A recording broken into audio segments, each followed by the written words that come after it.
Reggae Just Extra with Ras Dennis. Many people are unaware of the deep bond between Don Carlos and Gregory Isaacs. Don Carlos considered Gregory not just a peer, but a mentor who imparted invaluable wisdom about the music industry. Tomorrow is another day, as the clock keeps ticking. Every day, he would visit Gregory in Waterhouse, where the two would share moments over hot cornmeal porridge that Gregory prepared. This simple ritual symbolized their strong connection.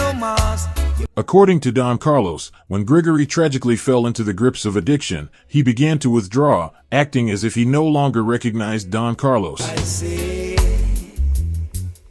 tomorrow is another day. This touching narrative reveals the untold story of Don Carlos, as told by Ras Dennis, highlighting not just a friendship but the profound impact of circumstances on their lives.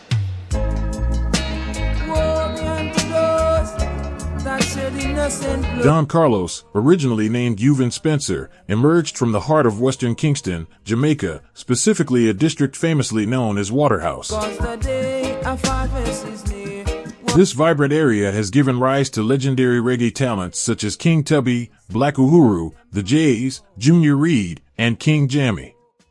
In 1973, Don Carlos launched his musical journey as one of the founding members of Black Uhuru, joining forces with Garth Dennis, who later became part of the Wailing Souls, and Derek Ducky Simpson.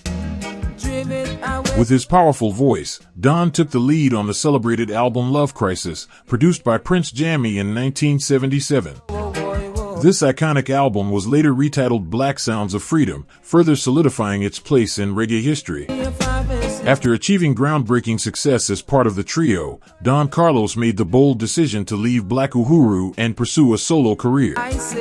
Over the next 3 years, he honed his songwriting skills and cultivated a distinctive vocal style that set him apart in the music industry. His efforts culminated in May 1981 with the release of Suffering, an album that resonated deeply with audiences and showcased the rich roots and culture of reggae under the Negus Roots label. Suffering not only became a monumental hit across Africa, selling astonishing numbers, but it also marked a pivotal moment in Don Carlos's career. Unfortunately, the album fell victim to bootlegging, and Don never received the royalties he rightfully deserved. Despite this setback, Don Carlos's legacy as a powerful voice in reggae continues to inspire and captivate fans around the world.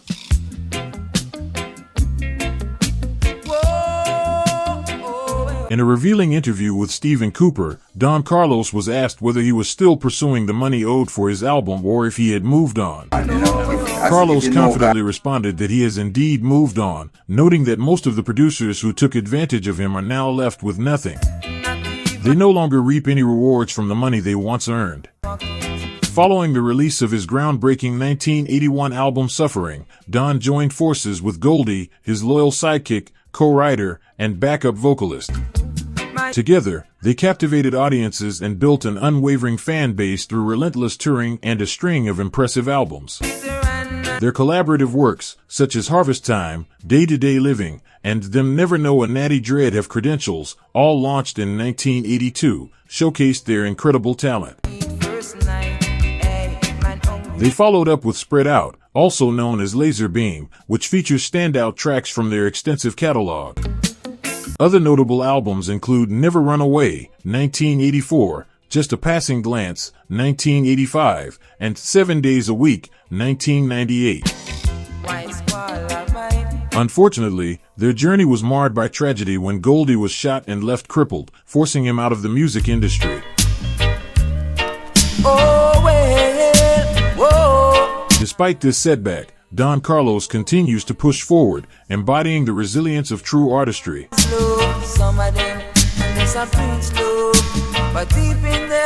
During the vibrant dancehall explosion of the 80s, Don marked his presence with an impressive 5 top 10 hits from 1982 to 1985, Late Night Blues, Nice Time Tonight, Dice Cup, Hog and Goat, I'm Not Getting Crazy, and Spread Out.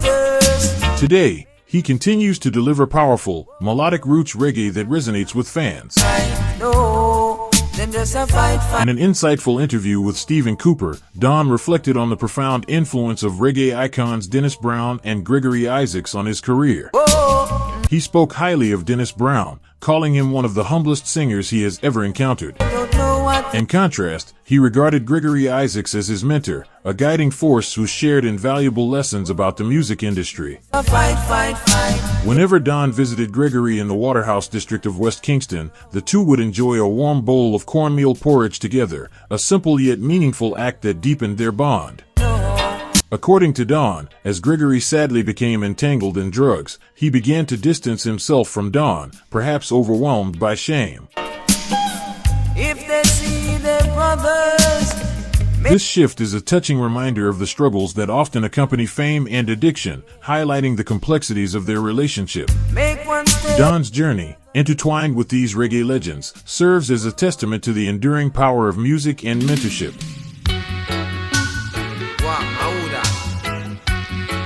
According to Don, one morning, I went to check on him at his record store in Kingston.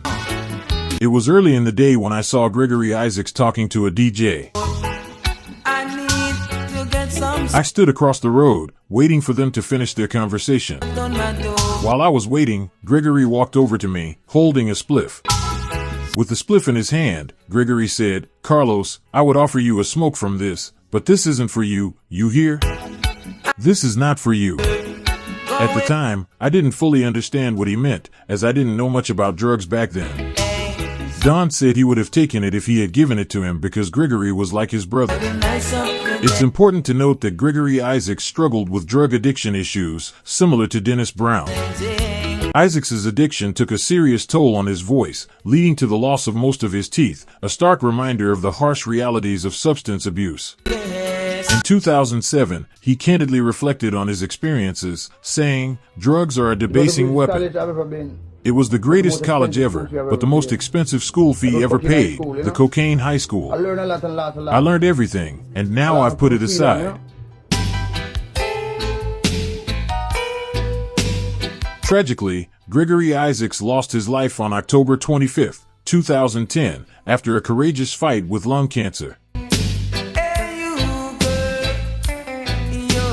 Dennis Brown, celebrated as the crown prince of reggae, faced similar demons, ultimately succumbing to respiratory complications on July 1, 1999. I gave you my love. His struggles serve as a poignant reminder of the potential consequences of addiction, underscoring the need for awareness and compassion in the face of such challenges. I said you let me down. Both artists left a deep legacy in reggae music, yet their battles illuminate the darker side of fame and the critical importance of addressing addiction with empathy and support. Girl, if I could, I'd give you the world, but now you let me down. That's it for this episode, and thank you for watching. Don't forget to subscribe, give a thumbs up, and leave a positive comment in the section below, and I'll see you again very soon for another interesting video. Many thanks for watching Reggae Just Extra with Ras Dennis.